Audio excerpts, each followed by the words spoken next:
Akan aku perlihatkan lebih dahulu bagaimana asal-usulnya. Seperti apa sih asal-usul boroh ini, spirit doll ini, boneka roh ini? Mari sekarang kita bahas.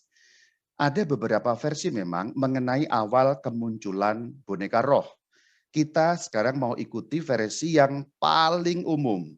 Boneka roh, boroh, boroh singkatannya ya. Spirit doll berawal dari Thailand, Muang Thai. Di sana benda itu disebut luk tap. Luk tap atau luk tap. Saya nggak tahu karena kalau bahasa Thailand itu kan tung tang tong tung tang tong tong tung tong. Mengucapkan yang benar nggak tahu seperti apa, yaitu kita sebut saja menurut ucapan kita bahasa Indonesia luk tap. Itulah awalnya mengenai boroh atau spiritual. Secara harafiah, luk tap bermakna malaikat anak. Saya memang tidak tahu bahasa Thailand, tapi saya percayakan saja kepada media bahwa memang artinya malaikat anak.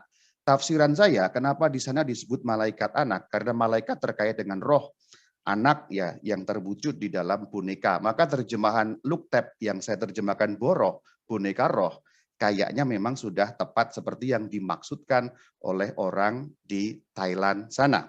Nah, di dalam bahasa Inggris, istilah spirit doll kemudian menjadi istilah yang lazim untuk merujuk atau untuk menerjemahkan look tap dalam versi Thailand itu.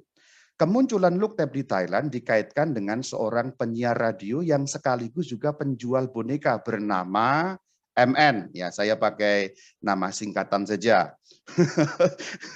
Jadi awalnya itu dari seorang penyiar radio yang sekaligus dia juga jualan boneka. Mungkin supaya jualannya laku, kemudian dalam siarannya si MN ini mengklaim bahwa bonekanya memiliki kekuatan gaib yang dapat membantu manusia. Membantu dalam hal apa? Keberuntungan, hoki, dan sebagainya lah untuk karir, pekerjaan, apapun itu. Kira-kira seperti jimat kalau di dalam ya bahasa kita atau kebudayaan kita di Indonesia sini ya. Pendek kata ada klaim seperti itu dan mungkin karena ada siaran radio dan sebagainya kemudian menyebar orang-orang percaya. Lalu mulailah dari situlah awal mulanya look tap. Beberapa agamawan, beberapa peramal melakukan ritual memasukkan roh ke dalam boneka-boneka. Jadi kira-kira seperti itulah caranya ya. Boneka yang tadinya kosong dimasuki roh ya. Kira-kira seperti botol yang dimasuki pensil. Botol yang tadinya kosong, begitu pensilnya masuk, masuk Pak Eko. Lalu kemudian menjadi botol yang ada pensilnya. Ya sama kurang lebih seperti itu. Awalnya boneka biasa, kemudian dilakukan infus roh ya. Infus roh berarti rohnya dimasukkan ke dalam boneka itu. Yuk simak bagaimana proses infus roh berikut ini supaya Anda juga paham bagaimana cara memasukkan roh di situ itu ya. Lihat baik-baik ya. Udah masuk belum? Apanya Om? Rohnya? Belum tuh Om. Masa sih? Masa belum masuk? Belum Om. Ya udah, ya udah, ya udah, ya udah. Kalau belum masuk, ditransfer lagi ya. Ditunggu Om. Udah belum? Shh, udah belum? Iya, masuk. Akhirnya udah masuk. Hehehe, masuk ya? Iya Om, udah masuk. Gimana rasanya? Geli-geli Om.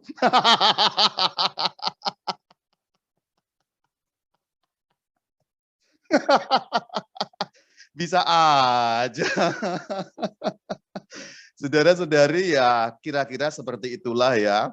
Nah, boneka biasa awalnya dilakukan infus roh, kemudian masuk Pak Eko. Rohnya kemudian sudah bisa masuk, akhirnya voila, jadilah boroh. Yang tadinya boneka biasa dimasuki roh, lalu menjadi spirit doll, menjadi boroh, boneka roh, menjadi tadi apa bahasa Thailandnya look tap. Itulah yang kira-kira dilakukan oleh orang-orang Thailand. Nah, rupanya banyak orang Thailand yakin akan khasiat boneka roh itu. Lalu orang banyak memiliki atau dalam istilah yang kemudian terbawa sampai ke Indonesia mengadopsi boneka roh. Istilah mengadopsi karena kemudian kan dikasih makan, dikasih baju, pokoknya seperti anak pada umumnya lah seperti itu. Maka ada istilah adopsi. Nah itu menyebar luas di Thailand sana. Nah keyakinan itu terus meluas karena para selebriti Thailand ikut-ikut mengadopsi look tap.